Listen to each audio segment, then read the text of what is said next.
Buen día a todos, bienvenidos a nuestra clase de la Escuela Bíblica. Hoy vamos a ver la segunda clase del libro del Eclesiastés. Vamos a estudiar un texto que yo ya les había pedido que leyeran. Si no lo han leído, pues lo pueden comenzar a leer. Es el capítulo 8, versículos del 10 al 14. Es un tema muy específico que trata. Espero que ustedes puedan distinguir el tema. Es bonito. Es sobre las cosas absurdas de la vida. Y ya sabemos que las cosas absurdas de la vida en hebreo se dicen hevel, hevelin, vanidad de vanidades. Pero la vanidad puede ser aire, puede ser vapor, puede ser vanidad, cosas absurdas, así. Puede tener cualquiera de esas traducciones, ¿sí? Y los protagonistas de este pasaje son los malvados, ¿sí? Y sus actitudes, ¿verdad? Contrapuestos a los justos, a los buenos y las actitudes de los buenos, ¿verdad? Entonces vamos nosotros a leer este texto para que expliquemos unos puntos nada más. Es un tema muy bonito, es muy corto. Dice Eclesiastés capítulo 8, versículos del 10 al 14. Dice así: por ejemplo, he visto a malvados conducidos a la tumba.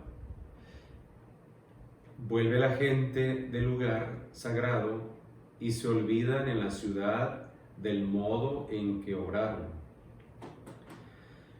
Otro absurdo: que no se ejecute enseguida la sentencia de la conducta del malvado, con lo que el corazón de los humanos se llena de ganas de hacer el mal. Que el pecador haga el mal cientos de veces y se le dan largas. Pues yo tenía entendido que les va bien a los temerosos de Dios porque le temen, y que no le va bien al malvado, ni alargará sus días como sombra el que no teme a Dios. Pues bien, un absurdo se da en la tierra. Hay honrados tratados según la conducta de los malvados, y malvados tratados según la conducta de los honrados. Digo que este es otro absurdo. O sea, es vanidad, es soplo, es vapor, es aire, ¿verdad? Es el texto que podemos ir analizando. Este sabio ha visto muchas cosas en la vida porque es un observador. Ha visto cómo le va bien a los malos, cómo le va mal a los buenos, pero también ha visto cómo le va bien a los buenos, le va mal a los malos. Y aquí el absurdo es que él va a criticar la conducta de la gente mala, que pasa el tiempo y ellos, los malos, a veces no reciben pronto su castigo. La condena llega, pero no llega pronto como los justos quisieran, ¿sí?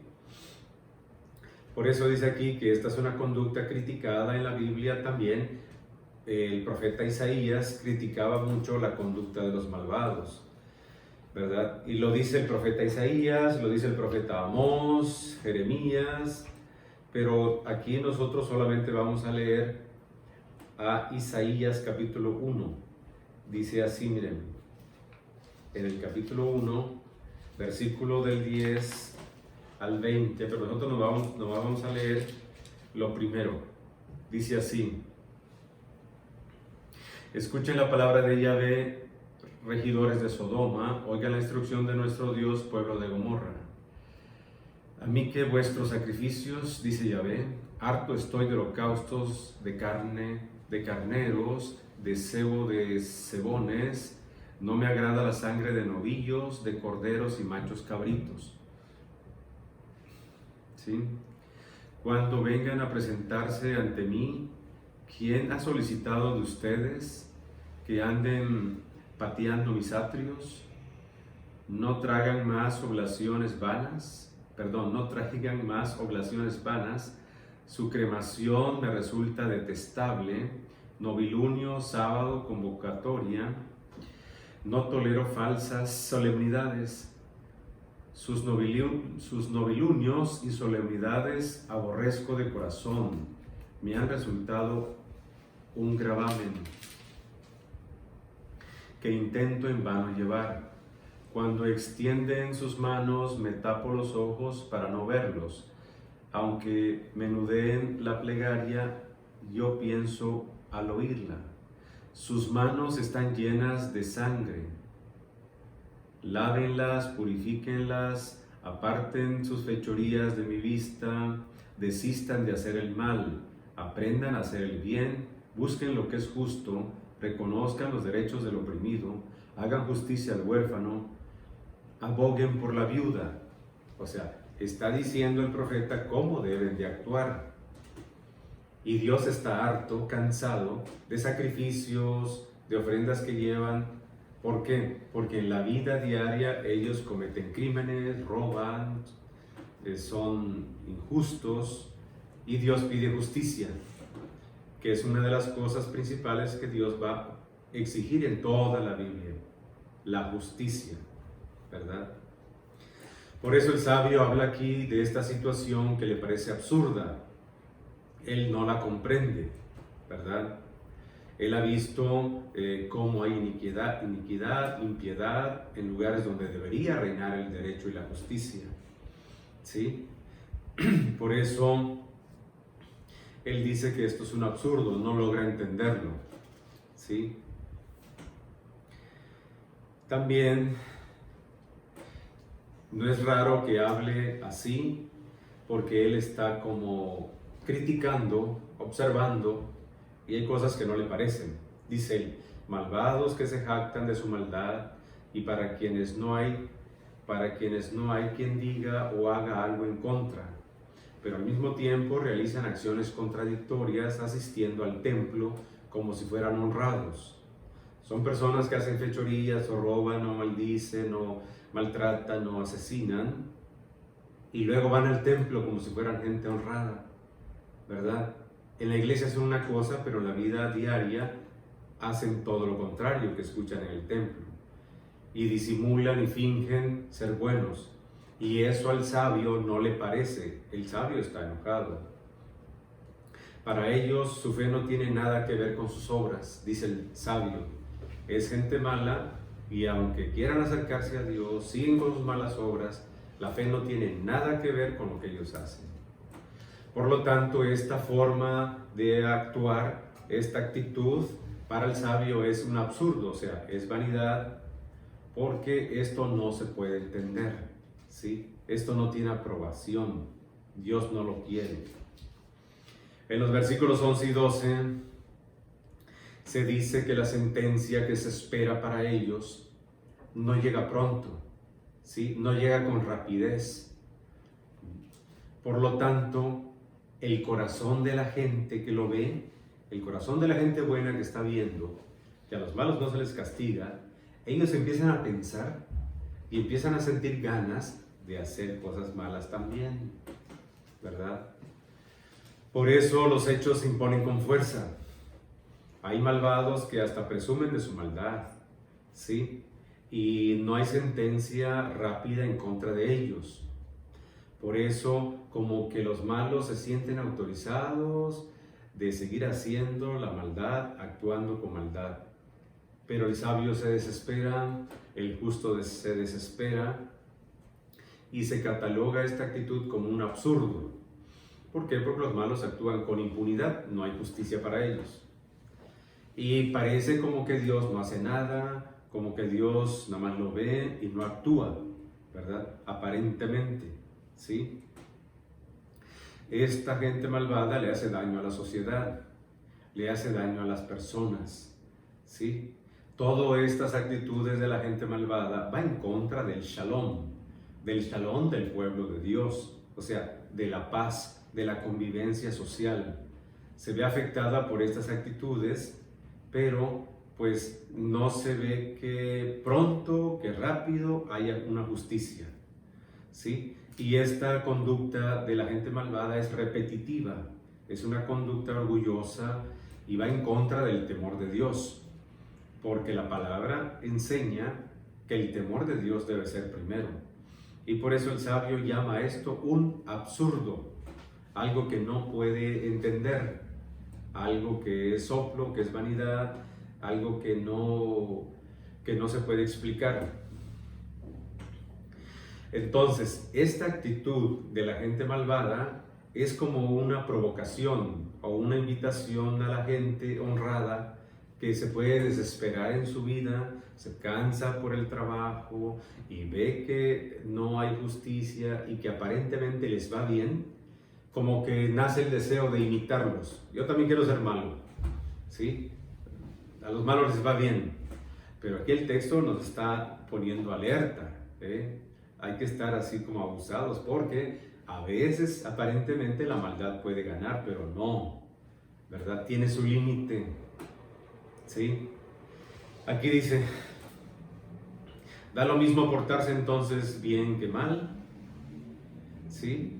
Allá en el capítulo 9, versículo 1 al 6, dice que la suerte es igual para el que se porta bien y se porta mal, porque se muere uno y se va al hoyo, se muere uno y se va al pozo. Pero esto es una apariencia y vale la pena que, por ejemplo, aquí les leo un pedacito del texto que dice así, miren. Pues bien, a todo esto me he aplicado con interés y todo lo he explorado, y he visto que los justos y los sabios, así como sus obras, están en manos de Dios, y nada saben los hombres de amor ni de odio, todo les resulta absurdo, como el que haya un destino común para todos, para el justo y para el malvado, el puro y el manchado, el que hace sacrificios y el que no los hace, lo mismo el bueno que el pecador, el que jura como el que tiene reparo en jurar.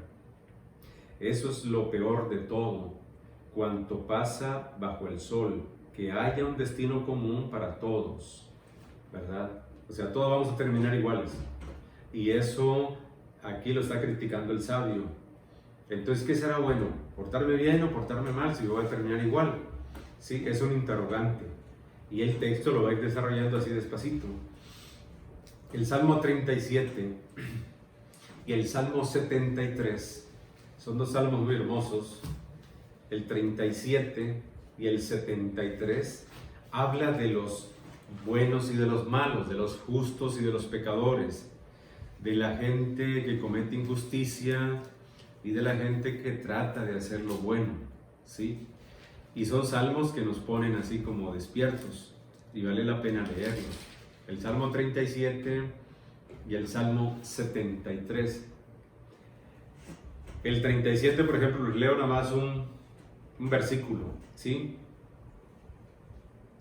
Dice, encomienda tu vida a Yahvé, confía en Él, que actuará.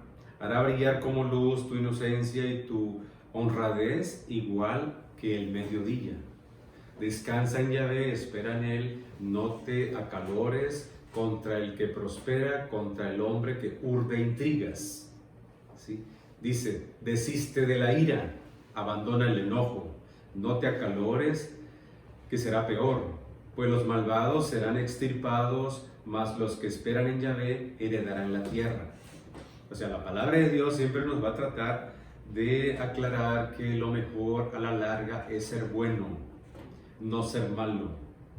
Vean ustedes en la vida. El texto de lo que nos está cuestionando y quiere aclararnos, porque a veces hay confusión en uno, ¿verdad? Hay gente que se ve atraído por los malos. Entonces hay que tener cuidado, ¿sí? El Salmo 73 es un salmo también muy bonito que lo debemos de tener en cuenta. Igual les leo nomás unos versículos. Dice así, miren, 73:10 dice, por eso mi pueblo va tras ellos, saben con ansia sus palabras, dicen, ¿va a saberlo Dios? ¿Lo va a saber el Altísimo? Así son, estos son los malvados, tranquilos y acumulando riqueza. Así que en vano purifiqué mi corazón, lavé mis manos en señal de inocencia, aguanté golpes todo el día y correcciones cada mañana. Si hubiese dicho, hablaré como ellos, habría traicionado a la raza de tus hijos. Me di entonces a pensar, para entenderlo, pero me resultaba harto difícil, hasta que entré en el santuario de Dios y acabé entendiendo su destino. Los pones en el resbaladero, los empujas a la ruina.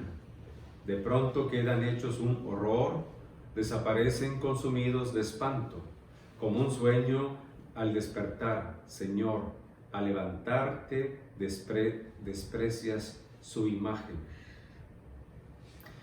Vean cómo el Salmo nos muestra que hay gente que va tras el mal, ¿verdad? Pero es una apariencia que la maldad dura el bien de los malos dura toda la vida. No es cierto. Nuestros ojos han visto lo contrario y la palabra de Dios lo confirma. ¿Sí? Dice que el malo, el que quería ser malo o empezó a ser malo, cuando entró en el santuario de Dios, cuando conoció a Dios, se dio cuenta y empezó a entender un poquito el misterio del mal, que el mal no es permanente, no es para siempre, ¿sí? Y puede terminar envolviendo a quien lo hace, y se puede enmarañar y terminar mal con el mal, porque el mal es mal, y lo malo pues nunca termina bien, ¿sí? Entonces, ahí está el sabio. Ver a los malvados hacer el mal y prosperar hace que los demás se llenen de ganas de hacer el mal. ¿Será cierto eso? El sabio contrapone lo que ha observado a lo que siempre ha sabido a partir de la fe. El temor de Dios es fuente de vida y de abundancia. Dice el Salmo número 1, dice el libro de Proverbios. ¿Sí? Él está cuestionando lo que dice la sabiduría de Dios. Y él dice que esto es una realidad que es absurda a los ojos del sabio. Hay situaciones que contradicen la idea fundamental, la idea más grande de la sabiduría israelita. ¿Cuál es la idea de los israelitas? La idea de la retribución. Al bueno le va bien, al malo le va mal.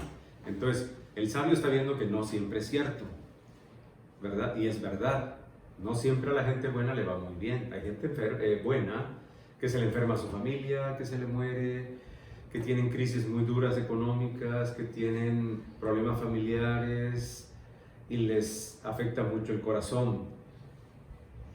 La palabra aquí nos está haciendo ver que eso es algo humano. En la vida todos sufrimos. Somos como las dos casas que dice Jesucristo. El que escucha la palabra de Dios y el que la cumple, ¿verdad? Como las dos casas son azotadas, golpeadas por el mal tiempo, pero permanece la que sí hace caso a la palabra de Dios.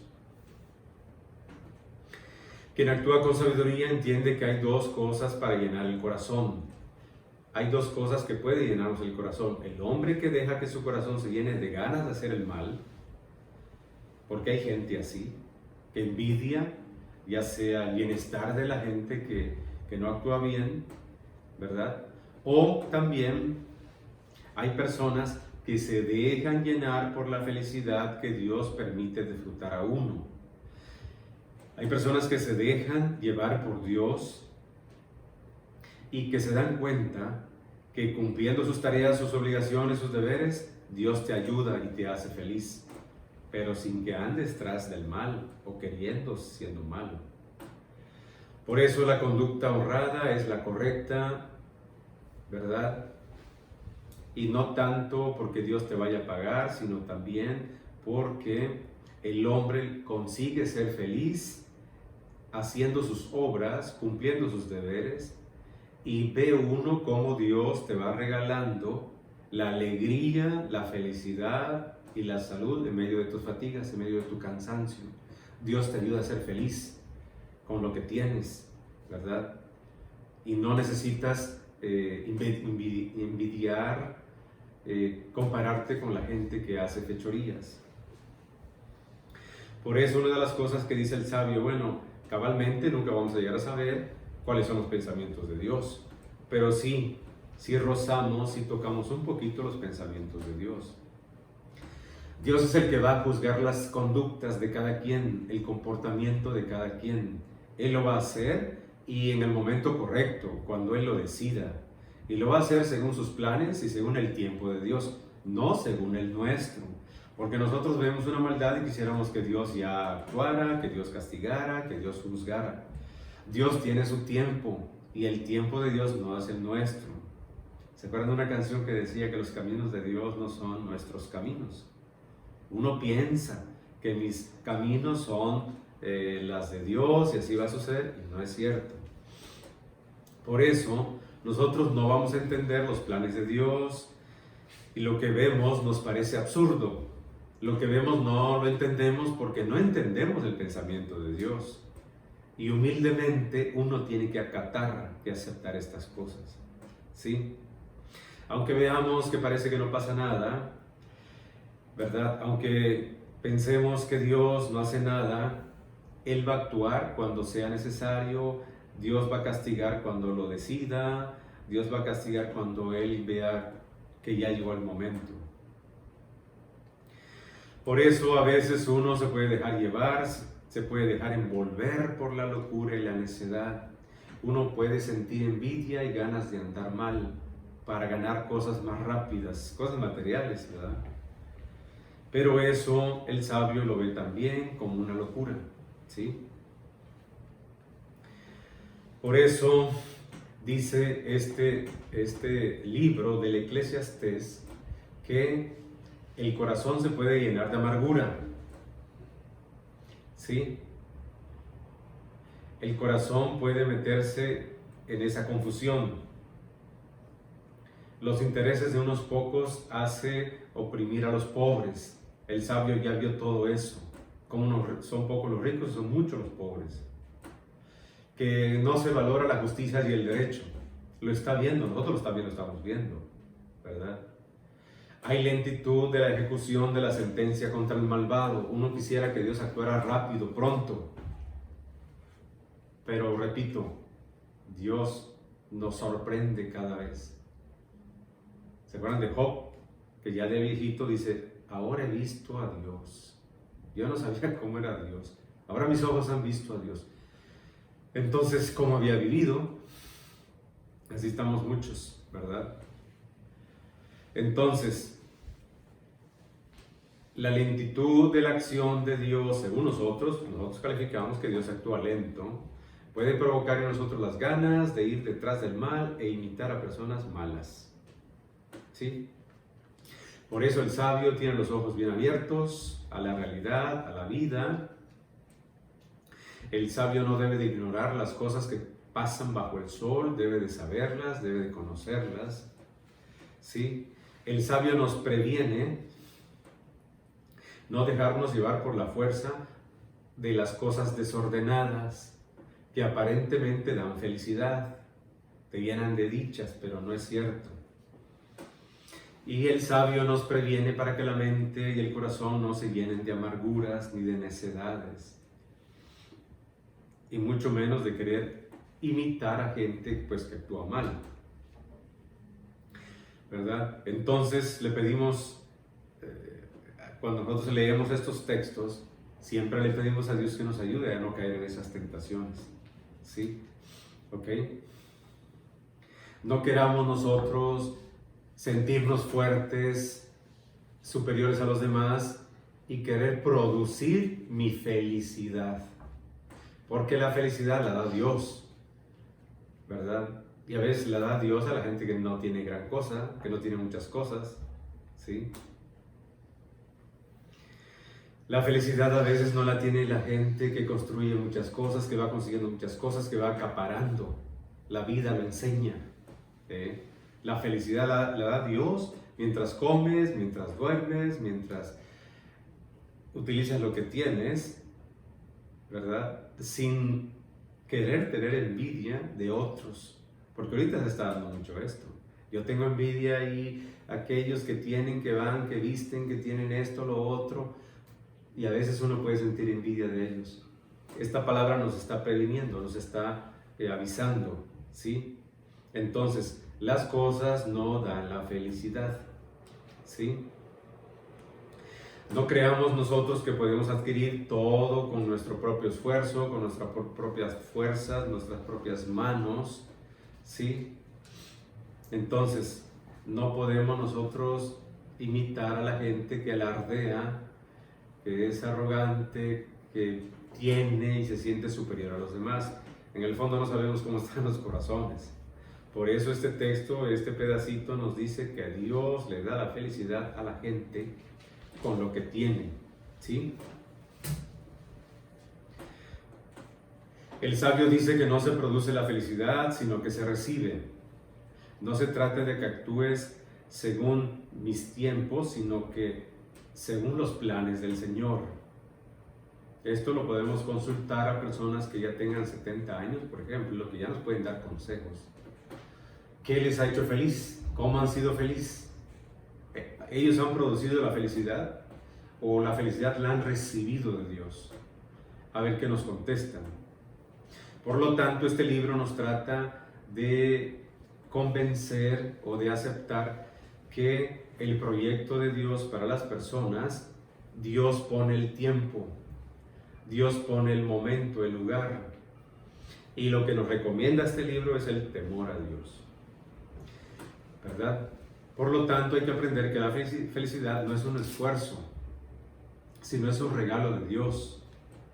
En medio de nuestras tareas, en medio de nuestra vida, Dios nos va regalando la felicidad. Se trata entonces de aprender que no tiene sentido ser malvado, porque no es el camino de la felicidad. Sí, es cuestión de vivir bajo los planes de Dios y con una felicidad constante y tan cercana como es comer, beber, fatigarse. ¿Sí? A otros les toca las cosas legales para orientar, poner orden, ¿verdad? Encerrar a los que se portan mal, que haya limpieza, que haya confianza, que haya seguridad. Socialmente hay ese control, pero cuando se trata de la felicidad no tenemos que imitar malas conductas, ¿verdad? No hace falta. Aquí el texto nos está diciendo. Entonces, ¿cómo vamos nosotros a convivir con la sociedad? En la sociedad en que vivimos hay unas leyes, en nuestra iglesia, en nuestra fe, en nuestra religión, hay unas leyes que Dios nos ha dado desde hace miles de años y hay que conocerlas. Y hay que salirnos de ese rol, de ese proceso, de ese pensamiento de acumular y dominar. ¿Sí? ¿Por qué? Porque pues hay leyes que ayudan en la sociedad y garantizan al pueblo tener libertad, fraternidad, solidaridad, etc. En la Biblia tenemos a los profetas que nos van anunciando la palabra de Dios, que nos avisan cómo comportarnos, que nos advierten de las buenas acciones, de las malas acciones, del querer de Dios, de la voluntad de Dios, ¿verdad? Hombres que se llaman profetas como Isaías, Jeremías, Ezequiel, Amós, Daniel, etc., que recibieron una revelación divina, que sintieron que Dios les decía que tenían que hablar, denunciar las injusticias que veían de los ricos con los pobres, de los malos con los buenos, ¿verdad? Y empezaron las profecías de los profetas grandes, ¿verdad? Actualmente tenemos el Evangelio, tenemos las cartas de San Pablo, tenemos la doctrina de la iglesia, el magisterio que nos invita, que nos ayuda, que nos ilumina para que tengamos un buen comportamiento, ¿sí? No pensemos entonces que para ser feliz tengo que tener muchas cosas, aunque sean mal conseguidas, mal avenidas. No es correcto. Ahorita el texto nos aclara, aunque en tu corazón te dé ganas de tener cosas y no las tienes y quieras comportarte como gente que lo consigue ilícitamente, injustamente, o sea, es una tentación. Que no vayamos a caer en esas tentaciones, porque al fin de cuentas, como dicen los salmos, llega la hora y Dios tiene la hora para pedir cuentas, Dios tiene el momento correcto para actuar, no hay que desesperarse, más ahorita en ese tiempo de pandemia, tiempo de crisis, tiempo de soledad, de enfermedades, ¿verdad? Uno siempre le pide a Dios y puede decir, ya le pedí mucho a Dios y me cansé, Él no actúa. El texto nos está diciendo, tranquilo, hay que tener paciencia. Los tiempos del Señor no son los nuestros. Él sabe cuándo va a actuar. ¿Ok? Así que Dios nos ayude a entender esto La palabra nos está pidiendo, hay que aceptar la felicidad como Dios nos lo manda. Nadie fabrica felicidad ni vende felicidad. ¿Okay? El comercio, los medios de comunicación, la mercadotecnia quieren darnos felicidad. Compra tu casa para que seas feliz. Ten cuidado con eso, ¿verdad? Hay muchas cosas que uno ha visto y las pudiéramos comentar, reforzando la clase. Y así que cuidado que nuestro corazón no se llene de envidia, que nuestro corazón no se llene de ganas de hacer el mal, de imitar a los malos, ¿verdad? Porque aparentemente hay felicidad, pero el texto nos dice que son felicidades fugaces, que se acaban. Es una falacia, o sea, es una mentira bonita, bien pintada. La felicidad la da Dios cuando comes, cuando duermes, cuando estás con los tuyos, en tus fatigas, en medio de tu cansancio. Dios te ayuda a ser feliz. Que así sea. Pues felicidades, que tengan buen día. Nos vemos en las preguntas y en las respuestas. Muy bien, bye.